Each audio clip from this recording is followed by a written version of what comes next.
Hello friends, welcome again. मैं हूं प्रदीप मिश्रा। दोस्तों, बहुत ही खुशी हुई है जो पोस्ट देखा सोशल मीडिया पे देख रहे थे, हर जगह जो भी मैसेजेस आ रहे थे व्हाट्सएप पर, फेसबुक पर, इंस्टाग्राम पर, बहुत ही खुशी हुई। हमने देखा मातृ दिवस था, मदर्स डे था, इतने सारे मैसेजेस, इतने सारे फोटोज, इतने सारे वीडियोज लोगों ने डाले थे।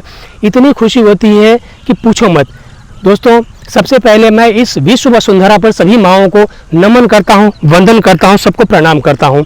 ये मातृशक्ति छोटी मोटी चीज़ नहीं है दोस्तों। मैं उसके बारे में कुछ कह सकूं, इतनी हमारी हैसियत नहीं, इतना हमारा नॉलेज नहीं, या कोई भी कह सके। मैं नहीं समझता कि इस विश्व वसुंधरा पर, इस पूरे ब्रह्मांड में किसी के पास इतना ज्ञान है, इतना नॉलेज है कि वो एक माँ को एक्सप्लेन कर सके, माँ को परिभाषित कर सके, या माँ के बारे में बता सके।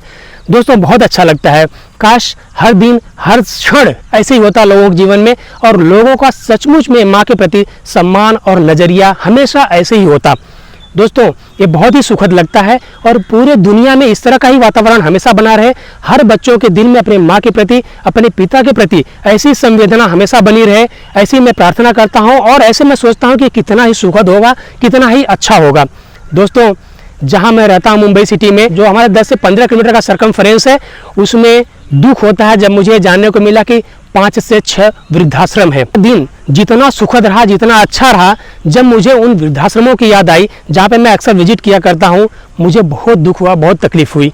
दोस्तों, अगर हमारी माँ के प्रति इतनी संवेदना है, हमारा पिता के प्रति इतनी संवेदना है, हमारा अपना परिवार के प्रति इतनी संवेदना है, तो ये वृद्धाश्रम आखिर खुले क्यों?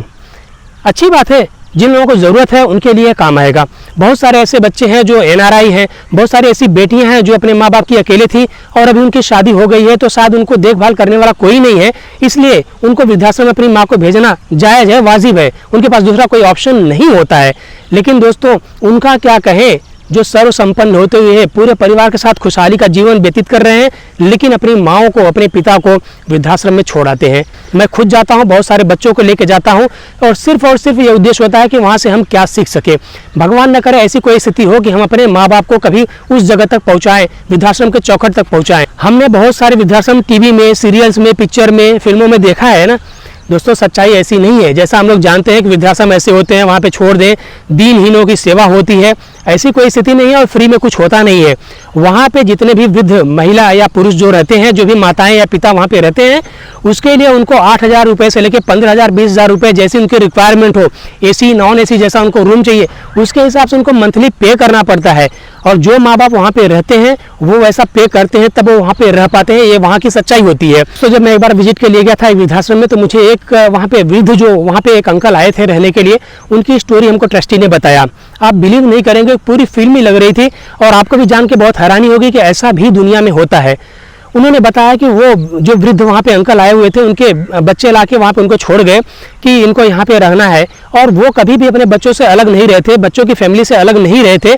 उनका बच्चा था, उनका बेटा और बहू थी, उसके भी एक छोटे बच्चे थे। तो नॉर्मली ये होता है कि वृद्ध लोगों को बच्चों से बहुत लगाव हो जाता है, और बच्चों को भी अपने दादा दादी या जो भी ग्रैंड पेरेंट्स होते हैं उनसे बहुत लगाव होता है। तो वो उनको वहाँ पर छोड़ गए, और वो कभी भी वहाँ रहना नहीं चाहते। वो बहुत प्रेशराइज करते, नहीं मुझे यहाँ से ले चलो, मुझे यहाँ से ले चलो। लेकिन बच्चों ने उनको वहाँ पे रखा और वो वहाँ से चले गए। हमेशा वो कोशिश करते थे ट्रस्टी से, और जो भी वहाँ के देखभाल करने वाले थे, जो भी केयर टेकर्स थे, सबसे बोलते थे कि मुझे अपने बच्चे के पास जाना है, अपने बहू के पास जाना है, अपने नातू के पास जाना है, मुझे यहाँ नहीं रहना है। लेकिन कंडीशन ऐसी नहीं थी। कंडीशन इसलिए ऐसी नहीं थी कि उनके खुद बेटे और बहू ने वहाँ पे उनको ड्रॉप किया था, वहाँ पे छोड़ा था, तो वहाँ से जा नहीं सकते थे। उनके पैसे वो पे कर रहे थे, सब कुछ वहाँ पे कर रहे थे, तो ट्रस्टी उनको बाहर जाने के लिए अलाउ नहीं कर रहे थे। 2-3 दिन बाद उनका बेटा फिर से उनकी मेडिसिन लेके आया, और ऑफिस में बाहर ही उनको दिया, और उनको बोला, ट्रस्टीज को बोला कि ये हमारे पिताजी की दवाइयाँ जो उनको लेनी पड़ती है, तो कृपया आप लोग ये दवाई उनको देते रहना टाइम पर। उन्होंने बोला कि आप खुद मिलकर अपने पिता को दे सकते हैं, आप उनसे एक बार मिल लीजिए, उनको यहाँ पे मन भी नहीं लग रहा है, आप मिल लेंगे, धीरे धीरे उनका थोड़ा मन हल्का होता जाएगा, और यहाँ पे रहने के लिए यूज्ड टू हो जाएंगे। उनके बेटे ने कहा कि नहीं, हम उनसे नहीं मिलेंगे, अगर हम उनसे मिलेंगे तो वो हमारे साथ जाने के लिए जिद करेंगे। तो बेटे ने कि दवाई आप उनको दे देना। ये कहकर वो दवा ऑफिस में देकर वहाँ से चला गया। जब वो आकर यहाँ पे लोकल ट्रेन, मुंबई में तो आप जानते हैं लोकल ट्रेन चलती है, जब लोकल ट्रेन में वो बच्चा बैठा तो देख रहा है उसके सामने वाली सीट पर उसके पिताजी के जैसा कोई एक व्यक्ति बैठा हुआ है। उसने फिर से वहाँ पे ओल्ड एज होम में फ़ोन लगाया, वृद्धाश्रम में फ़ोन लगाया कि हमारे पिताजी कैसे हैं और कहाँ पर हैं। वहाँ के लोगों ने बताया कि नहीं, आपके पिताजी तो घर में हैं, अंदर रूम में हैं, और यहाँ पे बहुत अच्छे से हैं, कोई दिक्कत नहीं है, उनकी सारी देखभाल की जा रही है, वो अच्छे से रहेंगे। फिर कुछ भी हो, बेटा बाप को और बाप बेटे को पहचान नहीं गया। एक्चुअली सच तो ये था कि सचमुच में वो उसके पिताजी थे जो वृद्धाश्रम से भाग के आए थे। वो वहाँ की जो फेंसिंग होती है, जो वहाँ की चार दीवारी होती है, उसको क्रॉस कर गए थे एक पेड़ के सहारे और भाग के अपने बच्चे को मिलने के लिए जा रहे थे। उस बेटे ने देखा कि तो हमारे पिताजी हैं, उसने ट्रस्टी को फिर से फ़ोन करा कि हमारे पिताजी यहाँ ट्रेन में बैठे हैं, आप लोग किस तरह से देखभाल कर रहे हैं। फिर वृद्धाश्रम से बहुत सारे केयर टेकर्स और बहुत सारे लोग उसके पिताजी को लेने के लिए स्टेशन गए। वापस वहाँ से लेके अपना बेटा अपने पिता को आया और वृद्धाश्रम में रख कर गया। दोस्तों, यह वह आखिरी दिन था जब उसके पिताजी ने अपने बच्चे से, अपनी बहू से, अपने नातू के पास जाने के लिए जिद किया था। इसके बाद वह बाप फिर अपने बच्चों के पास जाने के लिए कभी जिद नहीं किया। जो खुद उन बच्चों के लिए भाग भाग के जा रहा था, उस बच्चों ने ही वापस लाके उसको वृद्धाश्रम में रख दिया।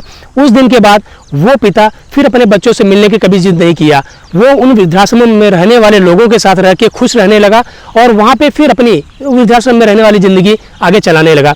दोस्तों, एक सच्ची कहानी है। दूसरी स्टोरी मैं आपको बताता हूँ। जब हमने एक दूसरे वृद्धाश्रम की कभी विजिट किया था, हमेशा हम लोग जाते रहते हैं, जैसे मैंने आपको बताया कि हमेशा हम लोग वृद्धाश्रमों में जाते रहते विजिट करने के लिए। वहाँ पर एक अंकल मिले, देखने में एकदम हट्टे कट्टे थे, अच्छी पर्सनालिटी दिख रही थी। उस पर्सनालिटी से मालूम पड़ रहा था कि कोई रईस लोग हैं, देख के उनको समझ में आ रहा था। जब हम लोग सबसे मिलने लगे, एक दूसरे को मिलजुल रहे थे, तो उनका भी नंबर आया। जब हम उनसे मिलने को गए तो हमने पूछा, अंकल आप अपने बारे में हमको कुछ बताइए। हमारे साथ में जो बच्चे थे, हम सब लोगों को लेके गए थे। हम सब बड़े जानने को उत्सुक थे कि ये तो देखने में काफ़ी एजुकेटेड टाइप के लग रहे हैं और ऐसा नहीं लग रहा कि इनकी आर्थिक स्थिति इतनी ख़राब होगी कि यहाँ पर इनको आना पड़ा। इनसे जानते हैं कि ये यहाँ पे क्यों रहते हैं। आपको भी जानकर बहुत आश्चर्य होगा। उन्होंने बताया कि बेटा हमको कोई तकलीफ़ नहीं है, हमको फाइनेंशियल कोई इशू नहीं है, हमारी अच्छी खासी फैमिली है, हमारा अच्छा खासा कारोबार है, हर 3 महीने में एक बार मैं फ़ॉरेन घूमने के लिए जाता हूँ, मुझे किसी भी चीज़ की कमी नहीं है, मेरी कई सारी फैक्ट्रीज़ है। ये जानने के बाद हमारा एक्साइटमेंट और बढ़ गया कि इतना सब कुछ होने के बाद भी अंकल यहाँ पर क्यों रहते हैं। जब हमने उनसे ये जानना चाहा कि अंकल इतना सब कुछ आपके पास है, आपका परिवार है, आपके बेटे हैं, बहू है, नाती पोते हैं, फिर भी आप यहाँ पे क्यों रहते हैं, तब उन्होंने बताया, देखो बेटा हमको पैसे की कमी नहीं है, हमको चीज़ों की कमी नहीं, हमको परिवार की कमी नहीं, लेकिन हमारे यहाँ जो कमी है वो है विचारों की। हमारे बेटे और बहुओं को हमारे विचार नहीं अच्छे लगते और हमें उनके विचार अच्छे नहीं लगते। हमारा जो मेंटल स्टेटस है वो मैच नहीं करता है, हमारा जो वेवलेंथ है वो मैच नहीं करता है। उनको हमारे जो ख्यालात हैं वो अच्छे नहीं लगते हैं और हमको उनके ख्यालात अच्छे नहीं लगते हैं। तो ऐसे कंडीशन में एक ही घर में हम सब लोग रहें तो काफ़ी इम्पॉसिबल सा हो जाता है। हम स्वतंत्र विचार के आदमी हैं, इसलिए हम यहाँ पर रहते हैं। ऐसी कोई बात नहीं कि हमारा कोई मनमुटाव है या हमारे बच्चे हमसे कुछ इस तरह से दुखी हैं या हम उनसे दुखी हैं, लेकिन हम चाहते हैं कि हम जिस तरह से ज़िंदगी जीना चाहते हैं उसमें कोई इंटरफेयर ना करे, हम अच्छी ज़िंदगी जिए। इसलिए हम यहाँ पर चले आए हैं और अच्छे से रहते हैं। यहाँ पर और लोगों को देखते हैं जो हमारे जैसे कंडीशन में नहीं है, और लोगों को देखते हैं तो हमको बहुत तसल्ली मिलती है, बहुत सुकून मिलता है, बहुत खुशी मिलती है कि हम इन लोगों के साथ रहते हैं। और कुछ ऐसे लोग भी कभी कभार आ जाते हैं जिनके लिए हम कुछ कर पाते हैं। ने हमको आगे बताया कि कोई भी फेस्टिवल होता है, कोई भी सेलिब्रेशन होता है तो उनके बच्चे, उनके बहुएं, उनके नाती पोते सब वहाँ पर आते हैं वृद्धाश्रम में, उनके साथ सेलिब्रेट करते हैं और वापस घर चले जाते हैं। 1 घंटे का 2 घंटे का सेलिब्रेशन। पहले तो ऐसे हुआ करता था कि सेलिब्रेशन मीन्स 1 महीने पहले से तैयारियाँ होती थी। हम पूरा एंजॉय करते थे कि हमारा यहाँ सेलिब्रेशन है। तो इस तरह के सेलिब्रेशंस भी हो रही है। दोस्तों, हमने आपके सामने 2 कहानियाँ रखी जो एक सच्ची घटना है, जो एक सच्ची कहानियाँ हैं, जो हम खुद वृद्धाश्रमों में जाते हैं और वहाँ पर रहने वाले लोगों से सुने हैं, जाने हैं। पता नहीं क्या सही है, क्या गलत है, क्या अच्छा है, क्या बुरा है, मैं ये नहीं कहना चाहता, लेकिन मैं तो सिर्फ ये कहना चाहता हूँ कि आप सेलिब्रेशन कम करें, आप विशेष कम भेजें, आप लोगों को कपड़े गहने कम दें, एसी कार में कम घुमाएं, लेकिन माँ बाप को वृद्धाश्रम के चौखट तक ना जाने दें। कोई भी ऐसी कंडीशन ना बनने पाए कि हमारे आपके माता पिता वृद्धाश्रम में जाकर रहें। जिस दिन हमारे माता पिता वहाँ रहने के उद्देश्य से वृद्धाश्रम के गेट तक पहुँच गए, हमारी सारी धन संपदा, हमारा सब कुछ, सारा ज्ञान, सारा वैभव, सारा पैसा, सब कुछ व्यर्थ है। हम तो कहते हैं कि मातृ दिवस, पितृ दिवस, mother's day, father's day, everything is okay, everything is fine and we should celebrate it.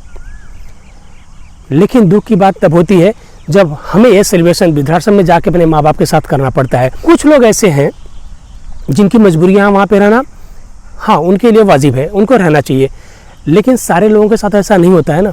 पैसों की कमी नहीं है, पैसों की कमी के चलते वहाँ पे कोई नहीं रहता है, क्योंकि वहाँ पर बहुत सारे ढेर सारे पैसे हर महीने पे करने पड़ते हैं, तब वृद्धाश्रम वाले वहाँ पर सेवा देते हैं। ऐसा नहीं कि आप वहाँ पे फ्री में जाके रहते हैं और सब कुछ फ्री में आपको मिलता है। Whatever facility you want to have, you have to pay for everything over there. तो ऐसा नहीं है कि वृद्धाश्रम में सब कुछ फ्री में तो है, ऐसा नहीं है। फिर भी हमारे माता पिता वहाँ पर कैसे पहुँच जाते हैं, क्यों पहुँच जाते हैं?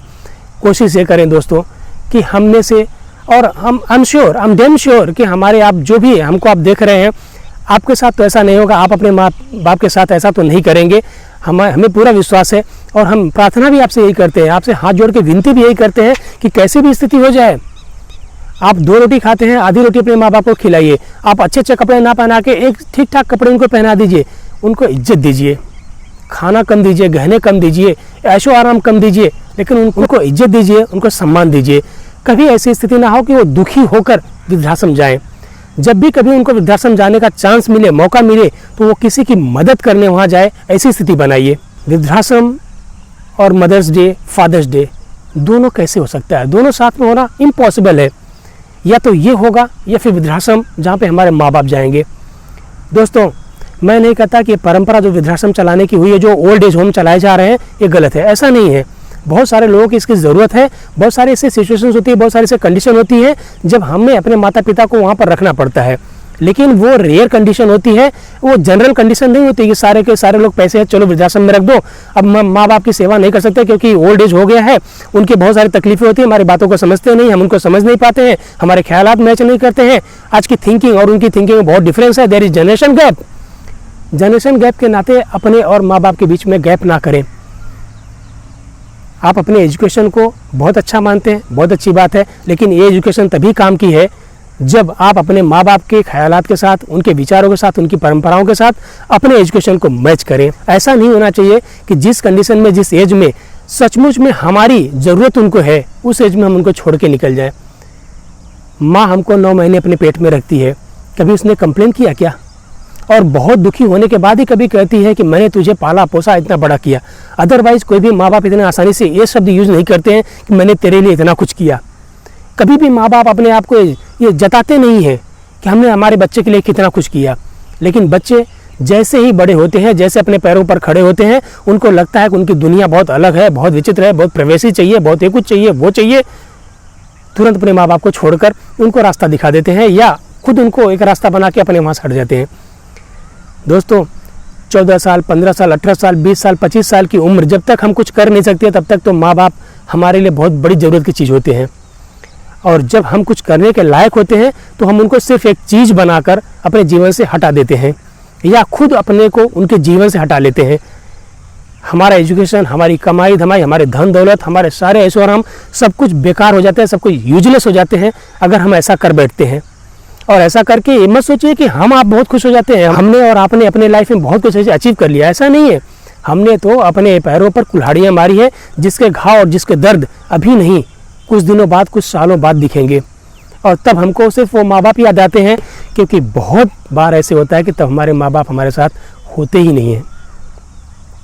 आपसे सिर्फ यही कहना था, विनम्रता से आपसे निवेदन करता हूँ कि कैसी भी स्थिति हो, कुछ भी कंडीशन आपकी हो, आर्थिक स्थिति आपकी कितनी भी खराब हो जाए, कोशिश ये करें कि माँ बाप आपसे दूर ना होने पाए या आप अपने माँ बाप से दूर ना हो। हमेशा उनको अपने साथ रखें, वृद्धाश्रम तक तो ना जाने दें। आज बस यही इतना आपसे कहना था दोस्तों, यही इतनी विनती आपसे करनी थी। हम ईश्वर से प्रार्थना करते हैं आप स्वस्थ रहें, मस्त रहें, सुख बांटें और दुख को बटाएं। जल्द ही हम आपसे दूसरे वीडियो में मिलेंगे, तब तक के लिए थैंक यू सो मच।